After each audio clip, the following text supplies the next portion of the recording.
So this is capstone number 5, uh, recording for sea level rise, coastal systems, and low-lying areas. New Orleans elevation sits at lowly 2 feet below sea level. Because of the global increase in climate temperature, and ice sheets in Greenland and Antarctica are melting at a fast pace. This rising of sea levels has been between 7 and 8 in the last 100 years. However, there has been a 3-inch rise since 1993. These numbers might sound important and irrelevant to the environmentally inspired novice, but to the people of New Orleans, any rise in sea levels is a threat.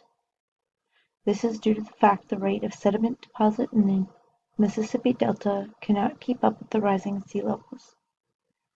Scientists forecast between 10,000 and 13,500 square kilometers of coastal land around New Orleans will disappear and go underwater due to rising sea levels caused by climate change. This could devastate the housing industry in New Orleans to the tune of $13.2 billion. That's how it could affect the community.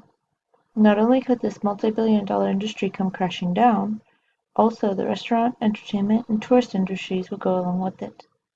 This would be disastrous for the people of New Orleans. Fortunately, solutions do exist. One solution is to bring sediment to the delta to compensate for the land lost to rising seas. Another solution entails planning ahead and installing drainage systems and rebuilding seawalls. So that is how we can address the issues for sea level rise in New Orleans, and that is for capstone number 5.